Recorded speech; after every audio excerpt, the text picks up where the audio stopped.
And to end the night, we got Memphis, who's 8-5, traveling to UNLV, who's 10-4 last year. UNLV favored by 4.5 points on Fox.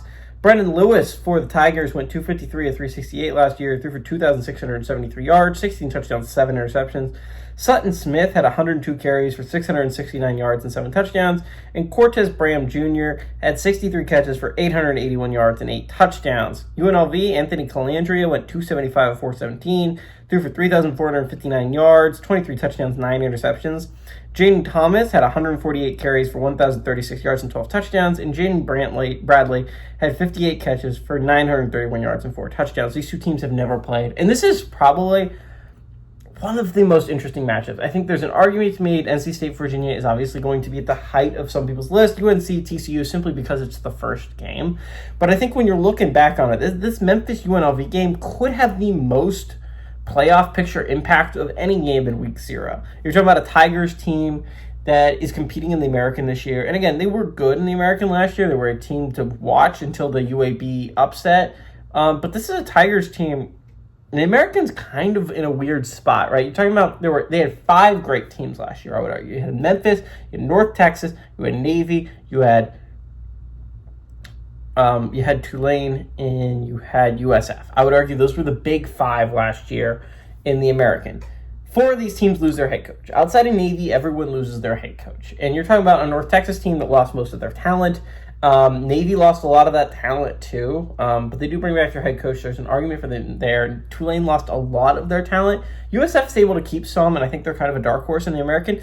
But I think it would be okay to say I think Memphis, right off the bat, is the best team in this conference. They bring in Huff to be their coach, and everywhere he has gone, he has won it. You're looking at his time at Marshall, where he took that team to a Sun Belt championship and beat Notre Dame. You're talking about 1 year at Southern Miss, where he took them from one of the worst squads in the Sun Belt in all of college football to a pretty solid squad that almost went to the Sun Belt championship. And now he's coming to Memphis. He's going to have the most money he's ever had at any spot he's been at. He's going to have the most talent he's had at any spot he's been at. And I think this Memphis team has the chance of being pretty solid.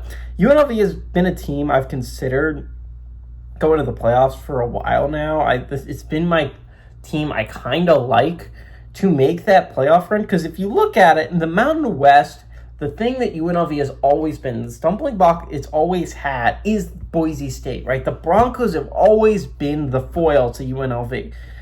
Boise State's gone, and there's an argument that they're still absolutely going to be like a team that might hose UNLV, but they can no longer lose to Boise State. They're not in the conference. And now the Mountain West is still a pretty solid conference. Yes, you lose Boise State, and yes, you lose San Diego State. Those are big losses when you're talking, in Fresno State, those are big losses when you're talking about the resume of the Mountain West and the reputation, right? But those are big losses for the conference as a whole, and that means you don't have to play them. Really, there's only 3 other teams that are going to be really interesting this year for UNLV. I think New Mexico is obviously going to be a team to watch out for. This was a team that was extremely good last year, and came very close to beating Minnesota in a bowl game. I think the other one is Hawaii. Hawaii did beat Cal in a bowl game, and that's just a really tough Rainbow Warriors team. And North Dakota State, who's coming from the FCS level and is looking to immediately compete for a playoff spot, is the Bison.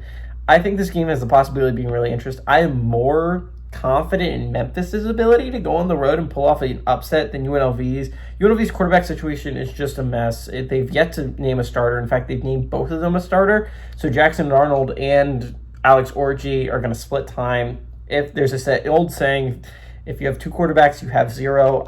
I tend to believe that.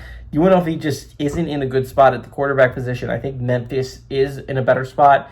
And I think this will be a great coaching game to watch. Huff versus Dan Mullins is going to be a really good game. Like, if you're talking about like smaller teams, that's an insane coaching matchup. I think this is going to be one of the best games of the day. But give me Memphis to go on the road and pull off the upset.